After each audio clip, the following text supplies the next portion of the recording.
Hey, email geeks. Welcome into the one, the only, the Email Design Podcast, where we discuss the latest in email design, development, and marketing. We are your hosts for the program. I'm Kevin Mandeville. And I'm Chad White. Chad is joining me again on this week's episode for a part 2 of a deep dive into our 2017 State of Email Workflows report. We went and surveyed how many responses did we get, Chad? We got more than 3,500. 3,500 of you email geeks took the time to fill out a amazing survey where we gathered all this data and we're reporting it back to you. This is available for free online, free PDF. You can go and just, Google it, Litmus State of Email Workflows 2017. It's on the Litmus blog or litmus.com/LP/State of Email Workflows 2017 with dashes in between all the words at the end of that URL there. So I think that sounds better than saying dash state dash, all that stuff. So we're going to pick it up right where we left off. Last time we ended talking about the email design and development tools. So we're going to get right into it and picking up with the quality assurance section, talking about a QA and sort of checklist usage, what people's sort of review process looks like. So, Chad, what are some of the key things that we saw for this particular piece of the workflow? So obviously, quality assurance is near and dear to the hearts of everyone here at Litmus. Yes. And we were gratified to see that marketers value doing QA properly, and especially marketers who self-identified as having successful email marketing programs. They were twice as likely to use an extensive pre-send checklist, and they were more likely to preview their emails and all available email clients and really just make sure that their emails were going out and looking great and functioning as intended. So they were kind of not slacking off on that last leg to make sure that everything was kosher. Yeah. And I thought it was interesting to see on the checklist usage part, 28% said they didn't. And one of my favorite tweets that was sent out about this, Rebecca Christopher on Twitter, she actually tweeted out that we outed the 28% who are email marketers as these reckless X Games style adrenaline junkies with no regard for the safety of themselves or others. So I really enjoyed that tweet. I saw that tweet. There's replies to that tweet. There's a whole chain. It's really great. But yeah, it's kind of crazy that 28% of email marketers are not using a pre-send checklist. And that checklist could include all kinds of things, but certainly includes things like, checking your email in either an email rendering tool like Litmus's, or certainly, your own like test accounts, if nothing else. It could include making sure that your emails, like that all the links work and that the load times are good and that the tracking is included. And a lot of these things obviously is baked into Litmus's own checklist, which we highly encourage all Litmus users to use. But there's also other things you could include in there, such as, brand guidelines and making sure that, your emails adhere to that everything sort of on the brand side of things and messaging side are the way that it's supposed to be. So, your checklist can include a lot of other things, but, tend to be on the more technical side where there's a lot of things that can go wrong. So you really should have at least a basic, rudimentary checklist, before you hit send. Is it the right email? Is it the right send time? Is it going to the right audience? Do you have the right, personalization? Do you have the right dynamic content set up? Do you have the right subject line? If you have multiple brands, is it the right sender name? These are all like really basic questions that you should be making sure that you're not messing up on, because those become readily apparent as mistakes. And in some cases, certainly if you're again in a group that's sending for multiple brands, or it's a parent company, or you have lots of brands, sending to the wrong list is a big no-no. So making sure that you get all those things checked off.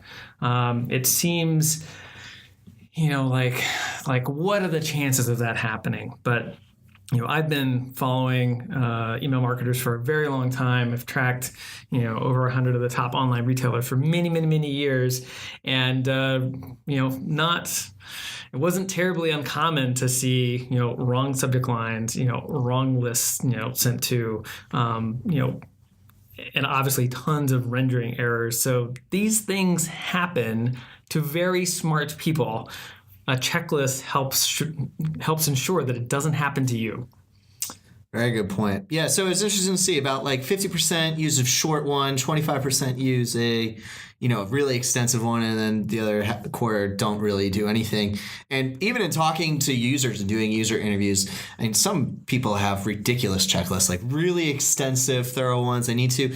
And one of the recent podcasts, which is a good one to go back and listen to if you haven't, we had Amanda Litman, who is the email director for the Hillary Clinton campaign, and they had like a 75-step checklist that had this crazy approval process. It's very fascinating to hear about. But we find that those long, extensive checklists correlate well with program success.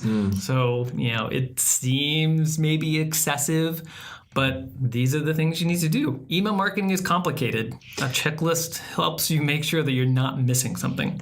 Yeah. So let's get into talking about the render testing, the preview testing, and sort of the behavior people are exhibiting there. Yeah, so we certainly, again, here at Litmus is near and dear to our hearts. We'd love for people to be testing every email that they send. That is not happening. A little over 61% are testing every email that they send, and that's great. We'd certainly love for that number to be higher. Some people are occasionally testing their emails. I think there's this sense that, I checked, my newsletter last week. I'm sure it's fine. Nothing has changed. But, obviously we've seen things at Gmail suddenly change. More recently at Outlook, we've seen things suddenly change. This is not web development. We do not get heads up that things are changing. Things just change. Things just break. Right. This is the world that we live in. Yep. So it doesn't take very long to check these things. It's just really important. Even for those emails where you're using the same template and nothing has really changed. But certainly if you're doing anything interactive, if you're doing, kind of a brand new creative every time, you definitely want to check those. So I think that's part of where we're seeing some of these differences. But we also saw like roughly 18% only testing, new and updated templates. Most templates only get updated, once a year at best. Right. That is just not good enough. That has to happen way more frequently. Yeah, I think there's a perception, email is slow and it doesn't change a lot. It changes a heck of a whole lot and often, and like you said, is often unannounced and it's very important. So yeah, I think there's a myth that, we only need it when we update our templates, and once we get our templates, that's just faulty logic because, your templates might have been good, but rendering changes or even basic updates can be, there can be mistakes there just from editing basic things. So yeah, it's important to send everywhere. And so what are the common ways in which people are testing their emails? Yeah, so the number one way is by using the inboxes of employees. And that's great. You should totally take advantage of that. Frankly, I feel like that's almost kind of expected. Like, your boss or whatever, they want to see a copy of that email in their inbox, and that's cool. Right behind that is the use of Litmus, which is great for us to see. A lot of email service providers have previews functionality baked in, including a lot through our partnerships with DSPs, which is fantastic. We also see some people set up test labs, which is also great. That's not I guess one of the findings here is that on average marketers use 2 ways of testing their emails, and so we'd love for one of those ways to be Litmus, but definitely double check us. Use your own inboxes. If you want to set up a test lab, that's great. Test labs are a little bit tricky. It takes a lot of sort of time and energy to maintain those. Obviously, they are local. So if you are a distributed organization, that makes it really difficult to leverage that fully. So there's obviously... And there's a lot of financial investment too. There's some clear downsides. Yeah. But at the same time, like that's fine. Like most people use an average of 2 sources. Yeah. So feel free, use Litmus hopefully, and use your own test accounts or own employee accounts. That's great. Use the tool in your ESP. One of the things that we sometimes hear is, "Hey, I looked in Litmus and it was weird. It was different from what we saw in our own inboxes." And I guess rest assured that that we're using the same thing that you're using. But obviously, like Gmail doesn't work all the time, and Outlook doesn't work all the time. So there are little glitches and things. So there's a lot of rendering differences based on type of account and all that jazz, which can be the cause of it. But I would say, if you're interested in sending out test emails, we will give you that capability in Litmus Builder, so you can send test emails directly through Litmus Builder. And we also have at putsmail.com, simple little site which just allows you to upload your HTML and sort of send off a test to your own local inboxes. So whether you're using Builder or Putsmail, those are 2 great avenues if you don't want to rely on your ESP, which can be tedious at times depending on the UX of how you need to set up a campaign. So just you have those resources to you if you need it. Yeah. But super important to preview. Please make sure you're doing that. And using more than one way to preview is cool with us. We think it's just so important to do. Right. And so how are people deciding, how are people approaching to decide where they're testing their emails, what clients they're testing in? Yeah. So the most popular strategy is to only look in the most popular email clients. That's slightly worrisome because we feel like people's perception of the most popular email clients may not be accurate for their particular brand.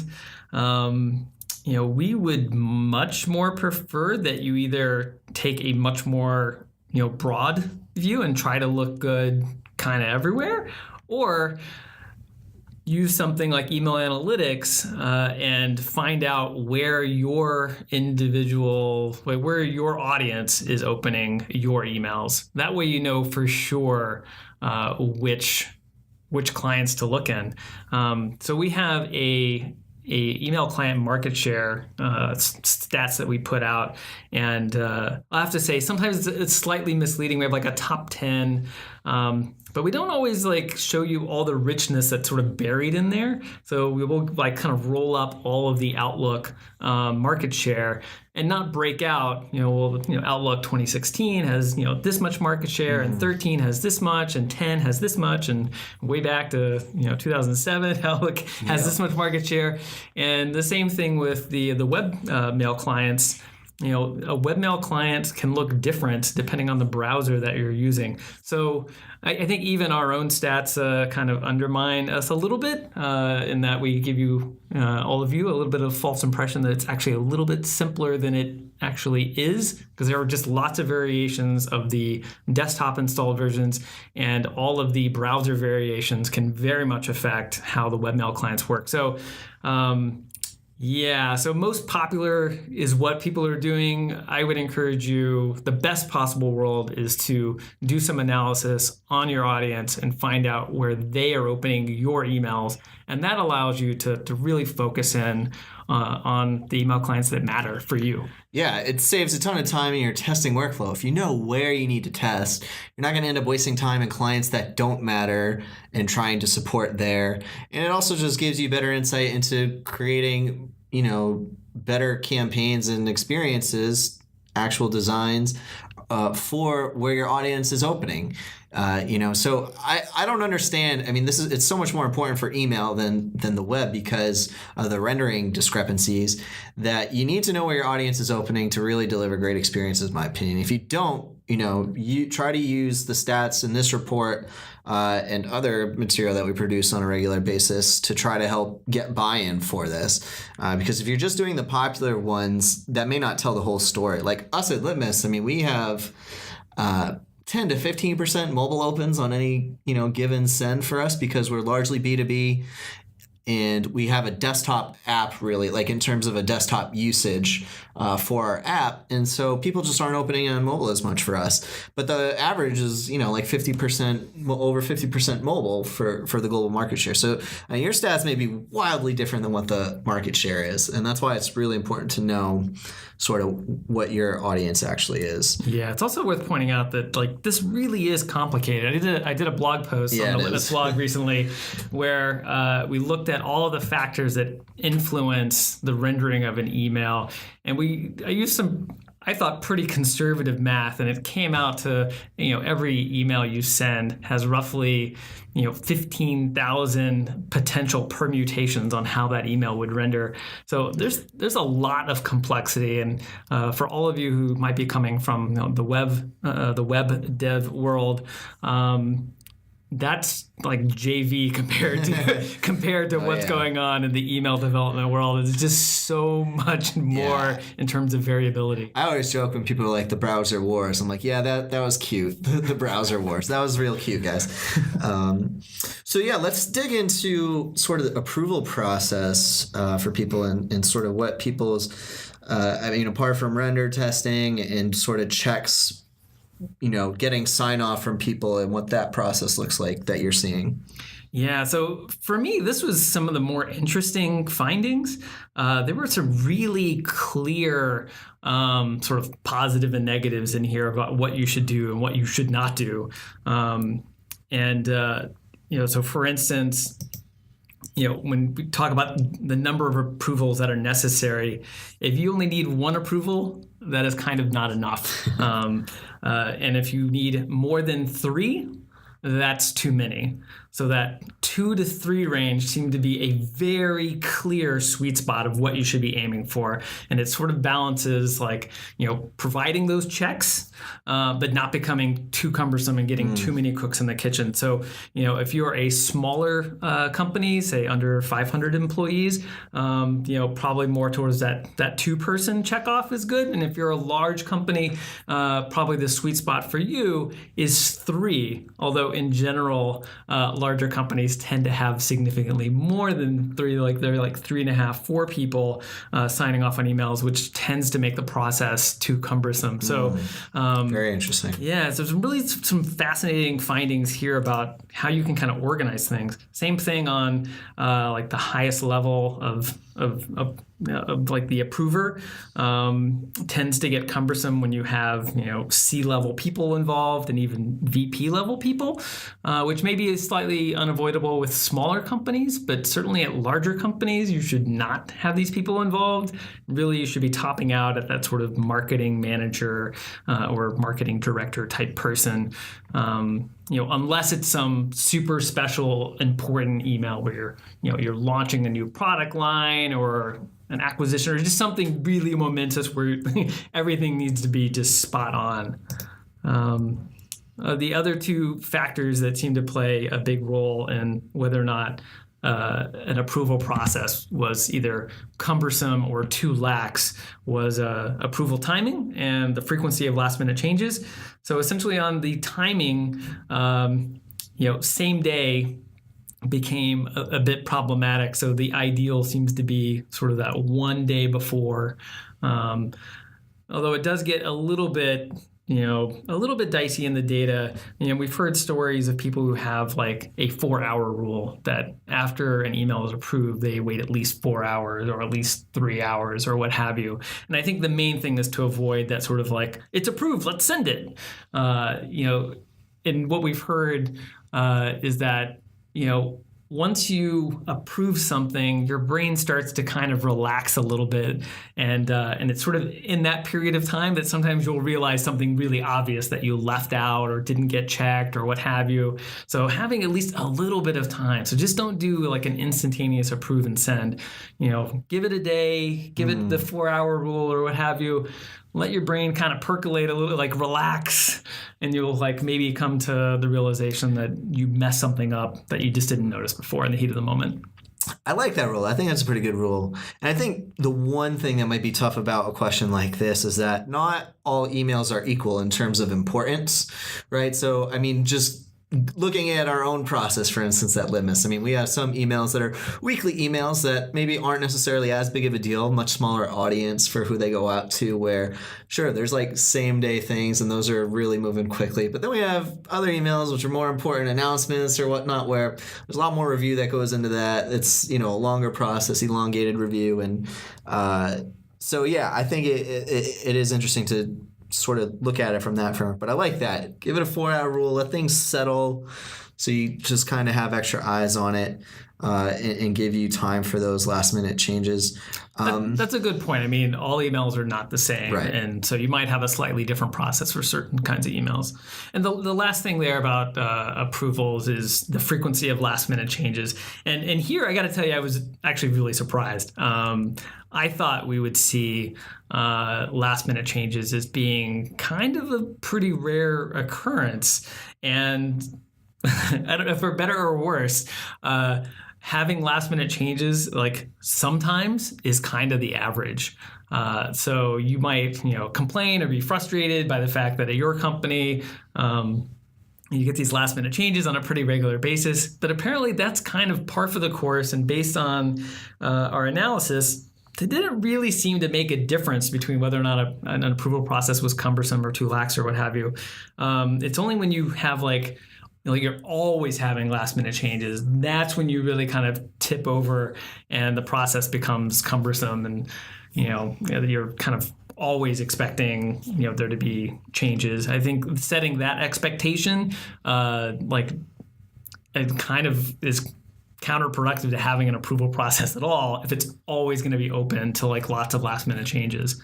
Well, did you see any type of correlation between people who had checklist usage or difference between a short checklist or extensive checklist usage and sort of last minute changes? Did you notice any big trends that correlated between the two? I mean, you could obviously say, well, sure, if you have a checklist, hopefully you're avoiding those types of things, but that is a great question. I didn't do okay, well, that slice. That's a to-do for you. I think that might be an interesting slice. Now that I'll report back. I hadn't thought about it until we sit down and talk about this out loud, but that would be interesting to take a look at.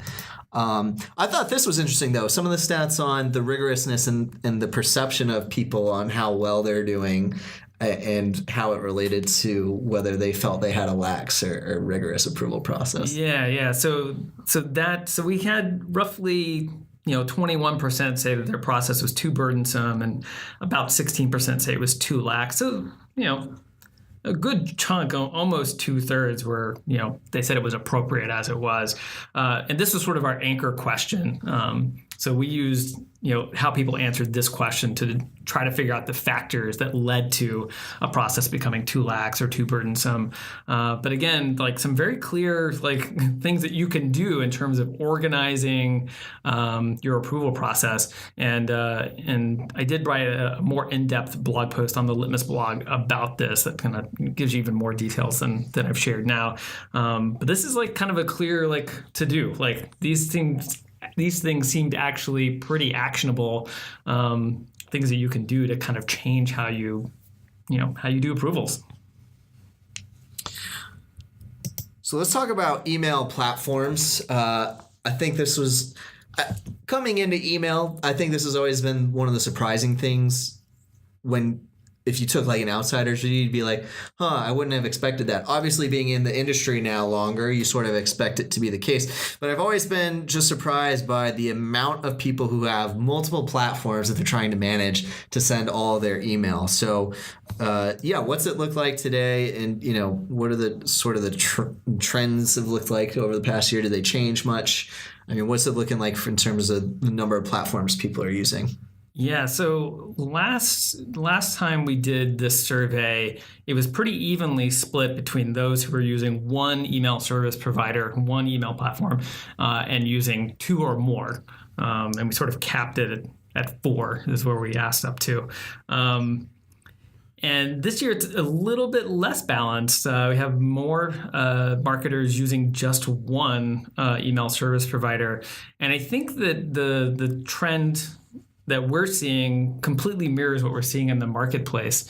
So it, certainly like a couple of years ago, 2, 3, 4 years ago, there was a huge movement towards transactional ESPs that were organized around triggered messages, around transactional emails, and having a platform sort of optimized just for those emails. And you would use that platform to supplement another platform that you use primarily for broadcast emails and segmented messages. And what we've seen more recently is sort of we've seen in the case of like someone like SendGrid, where they were more on the transactional side, they are now offering to send broadcast and segmented message. And then on the other side of the equation, you have traditionally people focus on broadcast and segmented, building out their transactional and triggered capabilities. So we're definitely seeing pretty strong momentum towards an ESP that can do everything. And there's definitely some advantages, to that approach, having all of your data in one place, all your reporting in one place. But still, at this point, there's definitely a lot of marketers that use 2, 3, 4, 5 different ESPs to accomplish different goals. Right. Yeah, that's crazy. The fact I can understand like 2 because they're often separated by use cases, but once you get into 4+, it's just oh my goodness. Now, of course, you say that we use 3. No, Here at Litmus. I do get that. So there are definite use cases. I mean, we see the value in using 3 different ESPs. So every company's different. You have different needs, and certainly, all the ESPs out there, they have different capabilities. There is an ESP for everybody. So a question looking for the future then, do you think the trend's going to continue where it is just going to sort of be a convergence to where the percentage of people using one ESP will continue to grow because you think the solutions providers are building out their platforms to be all-encompassing? Yeah, so this is where I'm probably kind of biased by my own employment legacy. I joined I joined Litmus from Salesforce and ExactTarget and Responses, Responses, via Oracle and, ExactTarget and Salesforce are both of those companies, as well as IBM, obviously, are on this course of, convergence and putting not only all of the sender platforms together, but putting all of the channels together. Yeah. And it's really hard for me to see a future where that isn't the dominant approach. I think there will always be a robust marketplace for point solutions, especially at the sort of the non-enterprise level. But at the top of the spectrum, I find it very difficult to imagine where there's not like these sort of giant omni-channel, intelligence. Well, it is interesting too, and I mean, I think a good example is MailChimp, where I think it's all encompassing for all the items we're talking about. They have the service mandrill that they're going to decide to close up so they can bake that functionality completely into MailChimp itself. And they're also starting to expand their business to get into other channels, right? Like Facebook. Yeah. Facebook, they're really going heavily in on. Who knows what's going to be next from them? But yeah, I think like that particular provider is a good example of that behavior happening where they're trying to become more encompassing for all of your marketing needs. Yeah, MailChimp is, not to get too off track, but they're kind of the odd man out at the moment. They've been incredibly successful, but definitely not following in the mold of the Salesforces, Oracles, and IBM. Yeah, so, serving a different customer. Yeah, which obviously adores them. That'll certainly be a company to watch. Yeah. So let's look into sort of the market share based on our respondents. And yeah, I would say, again, we're a heavily B2B company. So our customers represent a good portion of the responses we got, I assume. So it is probably a bit skewed more towards that. But yeah, talk about some of the top providers being used here. Yeah, so I talked about how like my vision of these sort of omni-channel like marketing cloud type companies like dominating, and we definitely saw a bit more of a move in that direction. The largest ESPs gained market share versus our last survey. So Salesforce at the top, followed closely by MailChimp, and then a little bit further back behind, Oracle, Marketo, IBM, Campaign Monitor, SendGrid, Constant Contact, HubSpot, Adobe, Acton, and so on and so forth. There are, again, there's an ESP for everybody. But we definitely see a super long tail in the ESP market. Mm-hmm. Our report includes everybody who had at least 1% market share among our respondents, and that was quite a few ESPs. It's also worth pointing out that 7.1% are still using a homegrown ESP to send some emails. Now that seems to me just ridiculous, but digging into the data, what appears to be happening is that homegrown system is mainly sending transactional emails.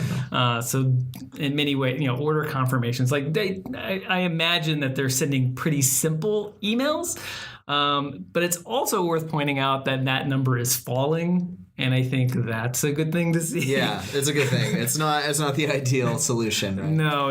Unless you're Amazon, you really shouldn't be running any kind of email platform yourself, unless it's, again, really rudimentary. And I think even that is something that I would kind of push back against.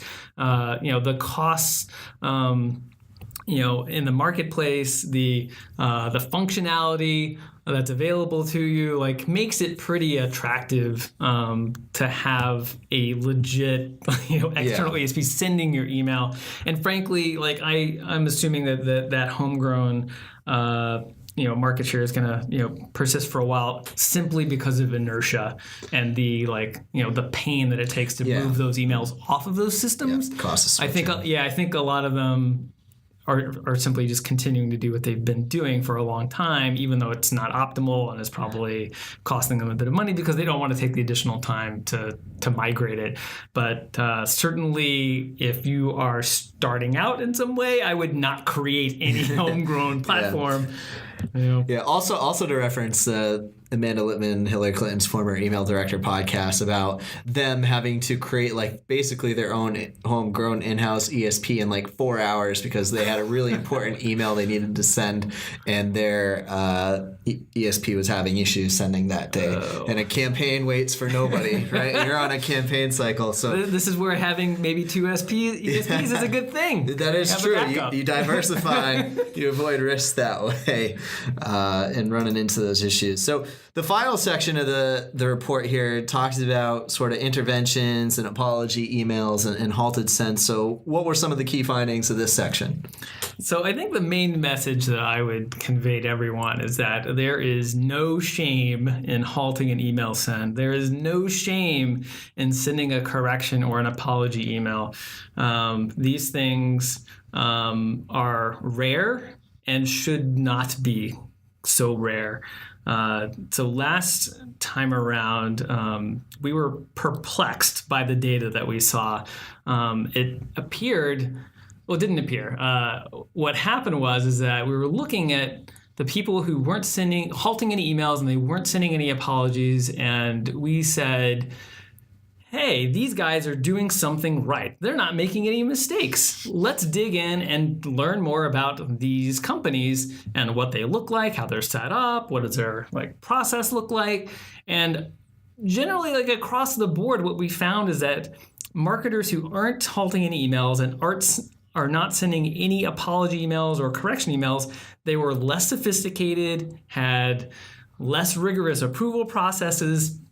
And so our conclusion was that these brands, by and large, are not avoiding mistakes. They are avoiding realizing that they've made mistakes. And so I think that's a really important, critical thing to realize, that people think mistakes are bad, but in email marketing, mistakes are almost unavoidable, especially if you're doing anything innovative at all. Yeah. If you're doing anything interactive, if you're doing any kind of cool personalization, dynamic content, and I hope that all of you are at least doing some cool personalization and dynamic content. If you're doing anything innovative at all, you're probably going to occasionally have mistakes. And that's kind of the cost of doing business. So So just to kind of destigmatize mistakes. But the other thing is that you need to have visibility into when you make mistakes. So you need to have, you need to use email preview software. You need to have a good QA process, and you need to have like some post-send like analysis. Yeah, you can't be naive about it. You can't be ignorant about it. That's the worst, right? Yeah, and certainly I wouldn't accuse any of these people of like turning a blind eye, but it's just you don't know what you don't know, right. And I think that a lot of email marketers like don't have the right tools to be able to see these things. Their bosses don't care, and so don't ask them to do any follow-up analysis, so they can't they don't notice these things.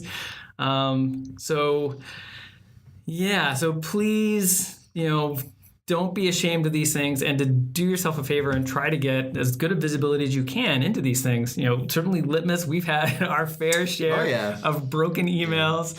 They're also probably they're also ones we've won awards for. Yeah. So, it's good stories. Yeah. So when Kevin designed, put our first live email feed in an email, and you can find this on the Litmus blog, the whole story about that. That thing broke. It was a halted send. And it was a halted send. So we were able to recognize it was broken thanks to all of the great people who tweeted, hey, we think this thing is broken. And we knew based on that within 5 minutes that something was probably wrong. And we stopped the send at the 10-minute mark.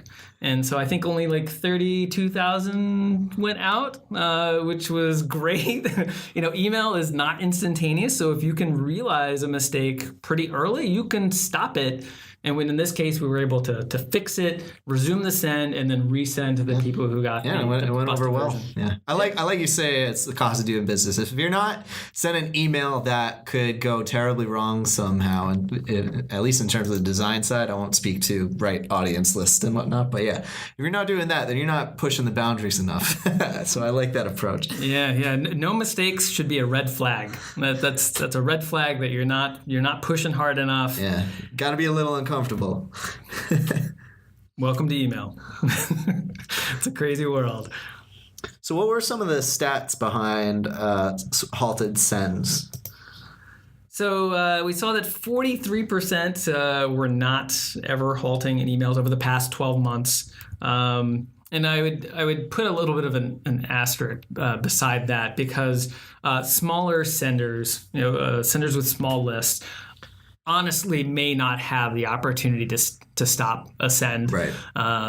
Because those lists are going to send so quickly that even if you were to realize a mistake in 10, 20 minutes, your send could just be over.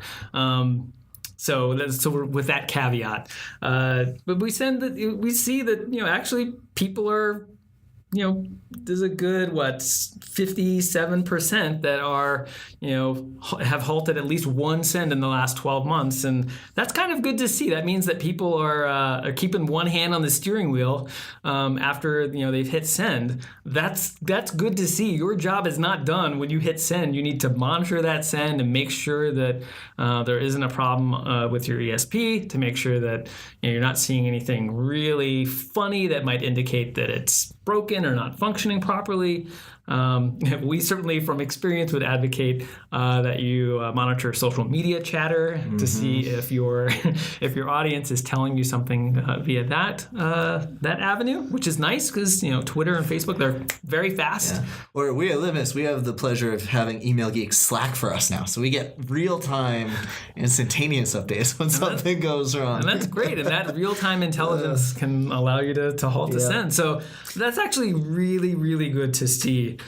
People who don't halt emails tend not to send corrections.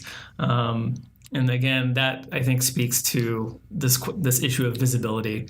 People who don't have the visibility to halt an email probably also clearly don't have visibility to realize they had made a mistake and need to apologize for it. And apology emails can be such a win for you, right? We've seen so many good apology emails from brands. I remember using the example from Fab where they sent a test that went wrong with some cats. The cats. and then they sent out an apology email with, again, a cat as the theme, and people loved it. So, I mean, you can use it as a way to inject personality, show you're a human, and still connect with your subscribers that way. Yeah, apology emails. I don't want to encourage people to to send apology emails. But if faced with it, there is like this perception that's false that apology emails like don't perform, and because we love to see other people fall on their face, we're very interested in apology emails, especially if the subject line makes it clear, using oops or correction or what have you, like, schadenfreude. Like, we want to see, like, somebody else messing up. Like, it makes us feel good. So these emails actually, in general, see higher open rates and higher engagement rates. Again, so long as you're making it clear that it's an apology email in the subject line. So you really shouldn't be, deterred from sending one. I think the issue with apology emails is that they should be rare. They shouldn't be they shouldn't be a non-existent thing, which I feel like too many marketers aren't sending any apologies, but they shouldn't be too common. So, but for the most part, they're not. I mean, we had, roughly like 3.5% say that they're sending 4+ apology emails a year. Right. So like that's probably, getting to be kind of a lot. But for the most part, a lot of retailers are just sending 1, maybe 2 a year. And that actually seems really acceptable, and not acceptable from like just a consumer point of view, which I think it is, but also acceptable from like a brand like point of view where you're trying to like do cool things, as we talked about before. If you're not kind of pushing yourself, you're gonna make fewer mistakes if you don't ever really try very hard, if you're just doing really simple stuff. Yeah, I mean, I'd love to see more people sending apology emails. I'd love to see, people pushing themselves harder.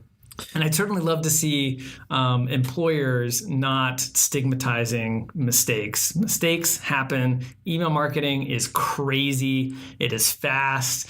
We have this incredibly fragmented marketplace that we send our messages into.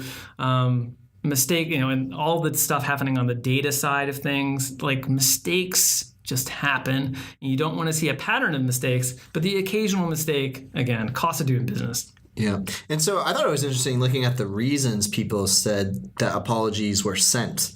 And they weren't all because of email marketing mistakes, because, again, that's only one half of the battle, because you're often relying on websites and other things as well, which I thought was interesting. Yeah. In the last survey, we only asked about mistakes that were connected to email marketing.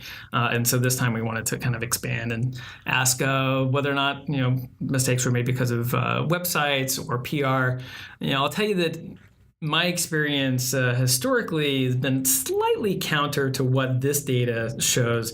I think before this data came out, I would have told you with great confidence that most apology emails were because of website issues more than email marketing issues. So in most cases, it was kind of close in our data.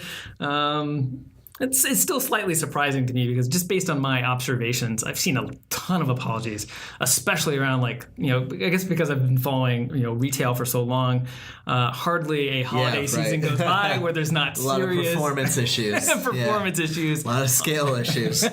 On Black Friday and Cyber Monday in particular. I remember a few years ago, Neiman Marcus apologize for website outages 3 times over the course of Cyber Week. So the week of Cyber Monday, 3 times where that's when it starts to that's when it gets ridiculous. That's when your credibility is getting hurt. And those are the things that stand out to you because, I mean, here you are years later. Those are the things that stick out and you remember, right? It's not necessarily the ones that work that you just expected. It's like, oh, yeah, I remember when they completely screwed up and whatnot. So, yeah, that's too many apologies. But I do love that fab email with the cats. That was a good one. It was kind of crazy circumstances. It was. And a good recovery, though.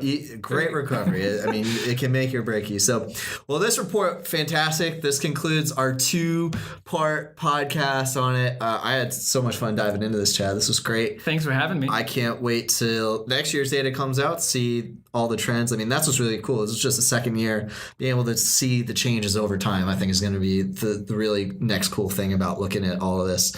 And thank you so much to all of you who participated and filled out the survey. We could not have done this without you. We have more reports that we're going to be releasing, more blog posts based on this data. You took the time to give us all this data. We are doing our darndest to crunch all the numbers and give you wonderful insights based on your time and effort that you took filling out that survey. So thank you so much. Yeah, there's going to be a ton more stuff that I'm super interested in to see. So be sure to go download this. Again, it's free. Just search Litmus 2017 State of Email Workflows on the Google, or look it up on the Litmus blog. We're tweeting about it all the time too. So check it out there. And we're going to catch you next time on the podcast. Don't forget emaildesignpodcast.com. Full show notes and links are there, all past episodes as well, so you can catch up. We just did part 1, the previous episode. If you didn't listen in, maybe skip for some reason, working your way through, just go in and catch the other part. We also have the podcast on SoundCloud, YouTube, and iTunes. Be sure to subscribe there. Get the podcast as soon as it drops. Tweet along with the hashtag emaildesignpodcast. And don't forget, free 14-day trial of Litmus. Just go to litmus.com/gift card and input the coupon code podcast. All right, email geeks, we'll see you next time.